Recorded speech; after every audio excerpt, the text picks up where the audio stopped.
Hello दोस्तों, कैसे हैं आप सभी लोग। उम्मीद करता हूं सभी लोग अच्छे से होंगे और निरंतर स्टडी कर रहे होंगे। बेटा आज का हमारा टॉपिक जैसा कि आप थंबनेल पर देख पा रहे हैं पृथ्वी की आंतरिक संरचना है।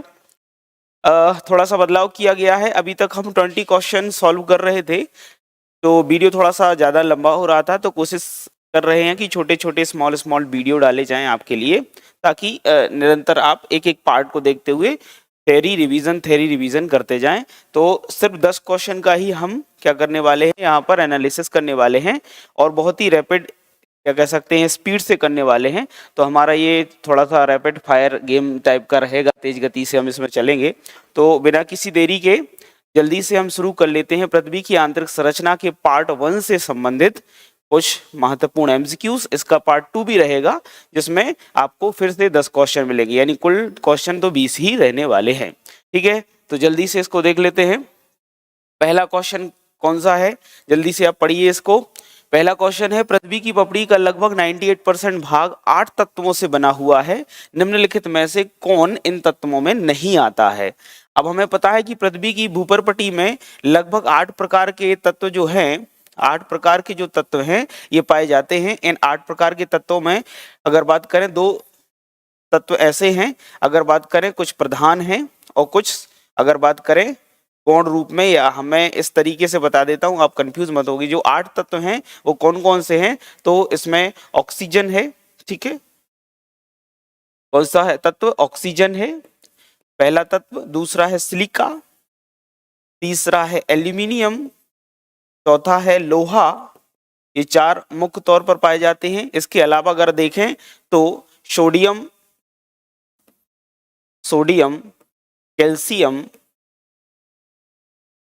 पोटेशियम और मैग्नीशियम। तो इस तरीके से कुल 8 प्रकार के तत्व पाए जाते हैं हमारी पृथ्वी की भूपरपटी में। 98% भाग है इनका, 8 प्रधान तत्व हैं। और ये 8 प्रधान तत्वों में निम्न में से कौन सा तत्व इसमें नहीं आता है, तो आप यहाँ पर देख ही पा रहे होंगे कौन सा तत्व इसमें नहीं आता है। तो इसमें हम देखते हैं कि कार्बन जो है इसमें नहीं आता है, यानी कार्बन इसका सही आंसर हो जाएगा। आप लोगों ने इसका आंसर निकाल लिया होगा। हम चलते हैं दूसरे क्वेश्चन की ओर। दूसरा क्वेश्चन क्या कहता है, दूसरा क्वेश्चन कहता है कि पृथ्वी की परतों को उनके आयतन के आधार पर अवरोही क्रम में जमाना है, यानी घटते क्रम में हमें आयतन के आधार पर जमाना है। हमें ये पता है कि पृथ्वी की भूपरपटी जो है, भूपरपटी का जो आयतन है, भूपरपटी का देखें आयतन तो लगभग कितना है, अप्रोक्स 1% है अगर हम देखें। दूसरा अगर हम देखें तो हमारी प्रभार का जो आयतन है, प्रभार का आयतन अगर हम देखेंगे तो 67.8% के आसपास है। वहीं अगर बात करें, सॉरी माफ कीजिएगा, जो आयतन है प्रभार का ये 83% के आसपास है। वहीं अगर बात करें कोर का कितना आयतन है, करोड़ का कितना आयतन है, तो ये लगभग 16% के आसपास है। तो 6 3 और 1 10, यानी टोटल आयतन कुछ इस तरीके का है। अब हमें इसको अवरोही क्रम में जमाना है तो कोई दिक्कत नहीं है, जमा लीजिए। सबसे ज्यादा आयतन किसका है, मेंटल का है, फिर क्रोड का है, फिर भूपरपटी का है, अवरोही क्रम है, यानी 4 इज अ राइट आंसर। ठीक है, तो कोई दिक्कत नहीं होने वाली। स्पीड ज्यादा तेज तो नहीं लग रही है, मैं इसमें लिखता जा रहा हूं। आप लोग क्वेश्चन पढ़िए और आंसर निकालिए, आपको दिक्कत नहीं होगी। ठीक है, वीडियो छोटा बनाना है इसीलिए मैं थोड़ा सा स्पीड से जा रहा हूं। ठीक है, फिर हम देख लेते हैं तीसरा क्वेश्चन। अधिकांश जो भूपरपटी है किस सेल से बनी हुई है, अधिकांश जो भूपरपटी है वो किस सेल से बनी हुई है, यानी भूपरपटी में सर्वाधिक कौन सी सेल पाई जाती है। तो अगर मैं बात करूं, हमारी जो भूपरपटी है, भूपरपटी अधिकांश तौर पर आग्नेय सेलों से मिलकर बनी हुई है। भूपरपटी का अगर बात करें 95% भाग आग्नेय सेलों से मिलकर बना हुआ है, यानी इसकी पेरेंटल रॉक कौन है, आग्नेय सेलें हैं। लेकिन अगर हम देखें कि आज वर्तमान में भूपरपटी किस रूप में दिखाई देती है, तो आज वर्तमान में 75% भाग भूपरपटी का अवसादी हो गया है। तो कुछ बच्चों को लग रहा होगा सर इसका आंसर तो अवसादी आना चाहिए, तो यहाँ पर प्रश्न को पढ़िए। अधिकांश भूपरपटी किस सेल से बनी है, बनी है मतलब निर्माण हुआ है। पेरेंटल रॉक्स, पैतृक चट्टानें, तो पैतृक चट्टानें कौन सी हैं भूपरपटी के निर्माण में, आग्नेय चट्टानें हैं। जबकि वर्तमान में भूपरपटी का स्वरूप कैसा हो चुका है, आग्नेय ही अपर्दित होकर अवसादी में बदल गई हैं। तो यहाँ पर आंसर इसका क्या आएगा, आग्नेयी आएगा। इस तरीके से आप इसका आंसर लगाइएगा, ठीक है। थोड़ा सा ऐसा है कि इसमें आप गलती कर सकते थे, थोड़ा सा प्रश्न को ध्यान से पढ़ने की आवश्यकता है। चौथा क्वेश्चन देख लेते हैं। पृथ्वी की भूपर्पटी और मेंटल के बीच की सीमा है, यानी भूपर्पटी और मेंटल के बीच में एक डिसकंटिन्यूटी पाई जाती है। वैसे हम देखते हैं कि भूपर्पटी हो, प्रवार हो, इसके अलावा कोर हो, इन सब में हमें कई प्रकार की घनत्व संबंधी असंबद्धताएं दिखाई देती हैं। उन्हीं असंबद्धताओं की बात की जा रही है यहाँ पर कि भूपर्पटी के और मेंटल के बीच में कौन सी असंबद्धता या कौन सी डिसकंटिन्यूटी पाई जाती है। तो मैं आपको बता दूं कि भूपर्पटी और प्रवार के बीच में जो असंबद्धता है, यहाँ पर अगर देखें तो मोह असंबद्धता पाई जाती है। वहीं अगर देखें हम प्रवार और क्रोड के मध्य कौन सी असंबद्धता है, तो उस असंबद्धता को हम कौन सी असंबद्धता कहते हैं, गुटेन वर्ग विशार्ट कहते हैं। कौन सी कह देते हैं, गुटेन वर्ग विशार्ट। यानी भूपर्पटी और प्रवार के मध्य मुख्य असंबद्धता जो इन दोनों को दूर करती है, उससे क्या कहते हैं हम, मोह असंबद्धता, या इसी का पूरा नाम है मोहरोविसिक असंबद्धता भी कह देते हैं। तो इसका सही आंसर क्या आएगा बेटा, मोह असंबद्धता आएगी, जो प्रवार और क्या बोलते भूपर्पटी और प्रवार को अलग करता है, क्रस्ट और मेंटल के मध्य है। तो ये इज द राइट आंसर। फिर हम देख लेते हैं पांचवा क्वेश्चन। धरातल से भूगर्भ की ओर जाने पर, प्रश्न क्या लिखा हुआ है, धरातल से भूगर्भ की ओर जाने पर गहराई के साथ साथ तापमान में वृद्धि दर क्या है। यानी टेम्परेचर हम देखते हैं कि पृथ्वी के आंतरिक भागों में गहराई में जैसे ही जाते हैं तो टेम्परेचर में क्या होता है बेटा, वृद्धि होती है। तो टेम्परेचर में ये जो वृद्धि हो रही है, जैसे भी हम डेप्थ में जा रहे हैं तो टेम्परेचर की जो वृद्धि होती है वो किस तरीके की होती है। तो मैंने कई बार क्लास में बताया है कि जैसे ही हम भूपर्पटी से 0 किलोमीटर से अगर हम देखें पृथ्वी की आंतरिक गहराई में जाएंगे तो हम देखते हैं कि प्रति 32 मीटर पर जाने पर 1 डिग्री सेल्सियस तापमान में कमी आती है। क्या रेट है, प्रति 32 मीटर जाने पर 1 डिग्री सेल्सियस तापमान में कमी आती है। और यही तापमान में कमी अगर हम देखें 100 किलोमीटर के आसपास, ये कितनी हो जाती है, 12 डिग्री सेल्सियस पर किलोमीटर हो जाती। कितनी हो जाती है, 12 डिग्री सेल्सियस पर किलोमीटर। अब यहाँ पर क्या लिखा हुआ है, ऑप्शन में देखते हैं, वो कह रहे हैं कि डिग्री सेल्सियस प्रति 165 मीटर, तो ये गलत है।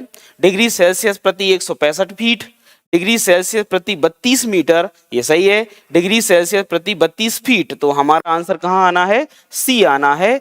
1 डिग्री सेल्सियस तापमान में परिवर्तन प्रति 32 मीटर के एक की गहराई में या डेप्थ में हो जाता है, अर्थात इसका सही आंसर क्या आएगा, सी इज द राइट आंसर। तो 5 का सही आंसर क्या आ जाएगा, सी आ जाएगा। ये मैंने कई बार आपको बताया हुआ है और आप लोग इसका आंसर अच्छे से आसानी से लगा सकते हैं, कोई बड़ी बात नहीं है। नेक्स्ट देख लेते हैं, महासागरीय सतह का निर्माण किस प्रकार की चट्टानों से हुआ है। अब यहाँ पर बताया गया है, पूछा जा रहा है आपसे कि महासागरीय चट्टानें किस प्रकार की, अगर बात करें महासागरीय सतह किस प्रकार की चट्टानों से बनी है, तो मैं आपको जानकारी दे दूं कि जो हमारी कॉन्टिनेंटल क्रस्ट है, कौन सी कॉन्टिनेंटल जो क्रस्ट है, महाद्वीपीय जो हमारी भूमि है, भूपर्पटी है, उसका निर्माण मुख्य तौर पर आग्नेय चट्टानों से हुआ है, ठीक है। वही जो ओसनिक क्रस्ट है उसका निर्माण किससे हुआ है, बेसाल्ट चट्टानों से हुआ है। किससे हुआ बेटा, बेसाल्ट चट्टानों से। वही क्रोड का निर्माण अगर देखें हम, या आंतरिक क्रस्ट का निर्माण है जो निचले भागों में सॉरी माफ कीजिएगा, जो क्रोड है हमारी, इसका निर्माण किससे हुआ है, अगर देखेंगे तो इसका निर्माण मुख्य तौर पर निकिल और फेरस जैसे तत्वों से हुआ है, नीफे से हुआ है। तो हमें चूंकि क्रोड के बारे में तो पूछा जा नहीं रहा है, पूछा जा रहा है किसके बारे में, भूपर्पटी के बारे में। तो हमारी भूपर्पटी के 2 भाग हैं, एक कॉन्टिनेंटल क्रस्ट या महासागरीय भूपर्पटी है, दूसरा ओशनिक क्रस्ट है या कॉन्टिनेंटल क्रस्ट या महाद्वीपीय भूपर्पटी है, वही ओशनिक क्रस्ट या महासागरीय भूपर्पटी है। अगर हम देखेंगे महाद्वीपीय भूपर्पटी मुख्य तौर पर आग्नेय चट्टानों से मिलकर बनी है और ओशियन क्रस्ट बेसाल्टिक है। आंसर आप लगा सकते हैं, महासागरीय सतह किससे बनी हुई है, बेसाल्ट से मिलकर बनी हुई है, यानी B is a right answer. तो इस तरीके से आप इसका आंसर लगा सकते हैं, कोई दिक्कत नहीं होगी, सरल क्वेश्चन था। फिर देख लेते हैं, सियाल, सीमा और नीफे दिया गया है। सियाल, सीमा और नीफे जो है इस शब्द के रूप में भूगर्भ का विभाजन किसके द्वारा किया गया, यानी उस वैज्ञानिक का नाम बताना है जिसने सियाल सीमा नीफे के रूप में भूपर्पटी को हमारी पृथ्वी की आंतरिक संरचना को 3 भागों में बांटा हुआ है। तो यहाँ पर एडवर्ड स्वेस जो कि ऑस्ट्रिया के वैज्ञानिक थे, एडवर्ड स्वेस जो हैं जो कि ऑस्ट्रिया के वैज्ञानिक हैं, इनके द्वारा सबसे पहले पृथ्वी की भूपर्पटी को, पृथ्वी की आंतरिक संरचना को 3 भागों में बांटा गया। सियाल मतलब भूपर्पटी का भाग, सीमा मतलब उसके निचले वाला भाग जिसमें मेंटल का ऊपरी कृष्ण भी आता है जो कि थोड़ा सा लिथोस्फीयर का भाग है, इसके अलावा एस्थीनोस्फीयर का भाग है, इसके अलावा उसका निचला भाग यानी मीजोस्फीयर का भाग भी इसमें आ जाता है। इसके अलावा नीफे वाला भाग टोटल कोर वाला भाग कहलाता है, यानी क्रोड से संबंधित है। अर्थात भूपर्पटी हमारी सियाल है, मेंटल हमारा सीमा है और कोर हमारा निकेल और फेरस है। इसके बारे में सबसे पहले बताया था ऑस्ट्रिया के वैज्ञानिक एडवर्ड स्वेस ने। इस तरीके से इसका आंसर सही क्या हो जाएगा, एडवर्ड स्वेस। ठीक है, नेक्स्ट देख लेते हैं। पृथ्वी के कुल द्रव्यमान का क्या लिखा हुआ है, पृथ्वी के कुल द्रव्यमान का लगभग कितने प्रतिशत मेंटल में पाया जाता है। अब इन्होंने मास पूछ लिया है, क्या पूछ लिया है, मास पूछ लिया है, यानी पृथ्वी के कुल द्रव्यमान का मेंटल का द्रव्यमान कितना है, कितने प्रतिशत है। तो यहाँ पर मैं आपको बता दूं, भूपर्पटी की बात करें अगर, तो भूपर्पटी का जो मास है, द्रव्यमान है, भूपर्पटी का द्रव्यमान लगभग 1% है, आयतन भी इतना ही था। वहीं अगर हम प्रवार की बात करें तो प्रवार का द्रव्यमान 67.8% है। वहीं अगर बात करें क्रोड, तो क्रोड का जो द्रव्यमान है वो 32% के आसपास है अप्रॉक्स। ठीक है, अब यहाँ पर देखिए क्या पूछा गया है, प्रवार का पूछा गया है, मेंटल का पूछा गया, और तो मेंटल का कितना हो जाएगा 67.8, या इसी को हम अप्रॉक्स में क्या बोल देते हैं 68% बोल देते हैं, यानी 68% द्रव्यमान है हमारे प्रवार का। तो आंसर कोई दिक्कत नहीं है, बस पता होना चाहिए आपको कि किस तरीके से इसका द्रव्यमान है, क्या आयतन है। देखिए बेटा, ये सब जब आप थ्योरी पढ़ते हैं तो वहां पर आपको सारी चीजें क्लियर हो जाती हैं, तो घबराना नहीं है कि देखो सर को तो पता है, सर तो इतने सालों से पढ़ा रहे हैं, तो उन तो बन रहे हैं लेकिन हमसे नहीं बन रहे हैं। तो आप थ्योरी एक बार पढ़िए, आपको क्लियर हो जाएगा। सीधे सीधे प्रश्न आ रहा है, एमपीपीएससी बहुत ज्यादा घुमाती नहीं है, लेकिन यही सीधे प्रश्न सरल है और हमसे गलती हो जाती है।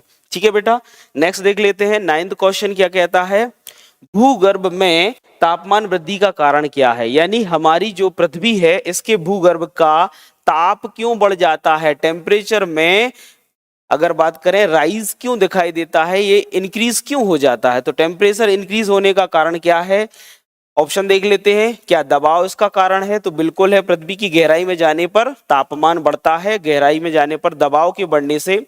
इसके अलावा अगर आप देखें दूसरा, रेडियो सक्रिय पदार्थों के विखंडन से, तो ये भी सही है, रेडियो सक्रिय पदार्थों का जब विखंडन होता है तो भूतापीय ऊर्जा निकलती है, और इसी भूतापीय ऊर्जा से हम देखते हैं कि प्लेट टेक्टोनिक जैसी घटनाएं होती हैं, भूकंप और ज्वालामुखी आते हैं। तो रेडियो सक्रिय पदार्थों के विखंडन से भी टेम्परेचर क्या होता है, राइज होता है, तो ये भी बिल्कुल सही है। और यहाँ पर सी दिया गया है, क्या उपयुक्त दोनों, तो बिल्कुल है, उपयुक्त दोनों जो है इसके सही आंसर है। प्रेशर के बढ़ने से भी हम देखते हैं कि तापमान में वृद्धि होती है, और पृथ्वी के आंतरिक भाग में निचले तक जाएंगे हम तो तापमान बढ़ता ही जाता है, क्यों, प्रेशर बढ़ रहा है, डेंसिटी बढ़ रही है और गहराई भी बढ़ती जाती है। इसके अलावा रेडियो सक्रिय तत्व जो है पृथ्वी के भूपर्पटी के निचले भागों में टेम्परेचर को और ज्यादा बढ़ाने का काम कर देते हैं। तो इस तरीके से ये 9th क्वेश्चन हो जाता है। अब हम देख लेते हैं हमारे इस पूरे क्वेश्चन आंसर सीरीज का अंतिम प्रश्न, 10वां क्वेश्चन क्या बोलता है। 10वां क्वेश्चन है, भूपर्पटी पर पाए जाने वाले विभिन्न तत्वों की मात्रा का सही अवरोही क्रम क्या है। हमारी भूपर्पटी पर विभिन्न तत्व पाए जाते हैं और उनका एक घटता हुआ क्रम बताइए। तो मैंने अभी बताया था, भूपर्पटी पर जो तत्व पाए जाते हैं उनमें सबसे अधिक मात्रा में क्या पाया जाता है बेटा, ऑक्सीजन पाया जाता है। ऑक्सीजन लगभग 46.7% है। और वहीं अगर बात करें दूसरे नंबर पर है सिलिका, सिलिका का प्रतिशत देखें तो 27.6% है। वहीं अगर देखें हम तीसरा तो एल्यूमिनियम पाया जाता है, एल्यूमिनियम का प्रतिशत कितना है, तो 8.1% यानी 8.1% है। चौथा तत्व हो जाएगा लोहा, क्या हो जाएगा बेटा, लोहा, ये लगभग 5% पाया जाता है, 5% पाया जाता है। अब यहाँ देख लीजिए सबसे ज्यादा क्या पाया जा रहा है, ऑक्सीजन। तो इन्होंने अवरोही क्रम पूछा है, तो सबसे ज्यादा कौन सा हो जाएगा बेटा, ऑक्सीजन हो जाएगा, ऑक्सीजन हो जाएगा।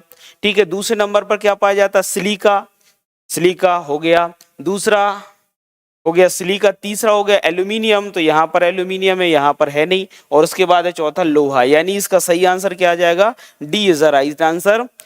ऑक्सीजन 46% अप्रोक्स, सिलिका 27%, 8% एल्यूमिनियम और लोहा कितना पाया जाता है, 5% के आसपास। इस तरीके की चीजें आपको याद रखनी है।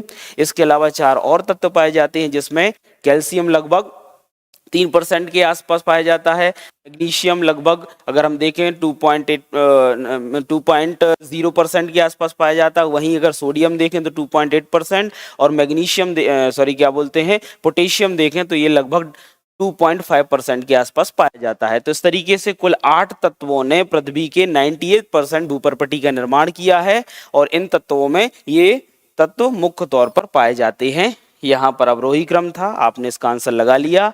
तो इस तरीके से ये 10 क्वेश्चन हो जाते हैं। 10 क्वेश्चन बहुत स्पीड से मैंने सॉल्व कराए हैं, अति महत्वपूर्ण प्रश्न है, आने वाली परीक्षा में आ सकते हैं। तो आप सभी लोग इन प्रश्नों को फिर से रिवीजन कर सकते हैं, लगा सकते हैं। आई होप आप लोगों को ये प्रश्न बहुत लाभकारी रहेंगे आगे वाली परीक्षा में। आप लोगों इसके लिए ज़्यादा से ज़्यादा प्रश्न को आसानी से सॉल्व करके इसका उत्तर निकाल पाओगे। ठीक है, तो आज की ये वाले इस पार्ट का ये जो पार्ट है वो हमने देख लिया है। अब नेक्स्ट पार्ट जो रहेगा वो हम नेक्स्ट डे डिस्कशन करेंगे। तब तक के लिए थैंक यू वेरी मच बेटा, धन्यवाद।